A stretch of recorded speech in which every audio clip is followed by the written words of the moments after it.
Penyelidikan polisi dimulai dengan tentunya memeriksa apartemen Jiah, Wak. Di situ mereka geledah semua isi apartemen, ya kan? Tapi sayangnya selama berjam-jam tidak ditemukan bukti-bukti apapun yang mencurigakan. Apartemennya masih dalam kondisi yang rapi. Nggak ada tanda-tanda pintu itu dibobol masuk, ya kan? Dan juga nggak ada barang-barang berharga yang hilang. Nggak ada sama sekali. Jadi bisa dipastikan kasus ini tuh bukan kasus perampokan. Nah, checklist, bukan coret gitu. Nah, di saat yang sama, kabar soal kasus Jiah Khan ini juga langsung mulai ramai diberitakan di berbagai media, Wak. Kematiannya yang mendadak langsung bikin publik ini heboh. Para bintang Bollywood besar terutama yang pernah satu proyek sama si Jiah juga pada kaget semuanya waktu dengar berita ini. Banyak dari mereka mulai berspekulasi lah di situ. Mungkin aja Jiah mengakhiri hidupnya sendiri karena dia nggak kuat sama tekanan dan juga persaingan industri film Bollywood yang memang ketat kali itu. Di sisi lain, polisi juga masih terus menyelidiki kasus ini, ya kan, Wak? Mereka berusaha itu menggali lagi informasi lebih dalam dengan mewawancarai banyak saksi. Dan orang pertama yang dipanggil sama polisi tentu si Rabia, karena dia ibu sekaligus juga orang yang pertama kali nemuin si Jiah di TKP. Polisi nanya ke Rabia, "Bu, terakhir kali Rabia ini ketemu sama siapa, Bu?" katanya. "Dia ketemu sama kon-kon saya, Pak. Sama saya juga ada kok di situ. Kami sempet ngobrol-ngobrol bentar.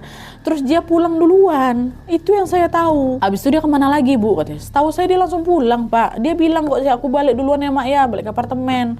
Polisi nanya lagi, "Dia pernah cerita lagi ada masalah sama orang lain nggak, Bu?" gitu. Nah, kalau itu dia memang nggak pernah cerita, Pak. Tapi beberapa tahun terakhir ini kondisi mental Jiah ini memang kurang baik. Dia memang sempat ke psikiater gara-gara tekanan kerjaan, Pak, kata Rabia.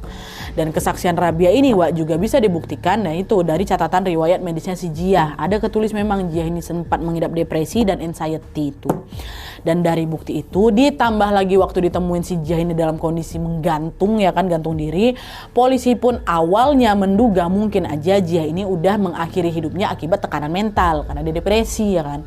Tapi di situ langsung disanggah sama si Rabia, Wak. "Enggak, Pak. Saya yakin kali anak saya nggak akan senekat itu ngelakuin ini, Pak. Pasti ada orang lain yang berusaha nyelakain dia. Jiah tuh nggak gampang putus asa orangnya, Pak. Nggak mungkin." Nah, di saat yang sama polisi juga masih mencari kemungkinan lain dengan mengumpulkan lebih banyak lagi data yang lebih akurat, Wak, sambil nunggu hasil otopsi jasad Jiah tadi keluar. Akhirnya polisi selidiki ulanglah TKP. Mereka juga meriksa HP pribadinya Jiah untuk mencari tahu siapa-siapa aja nih orang-orang yang sempat komunikasi sama si Jiah sebelum dia meninggal dunia. Dan disitulah, Wak, polisi menemukan riwayat panggilan tidak terjawab dan juga beberapa pesan dari Suraj, dari pacarnya, di jam 10.56 malam atau beberapa menit sebelum si Rabia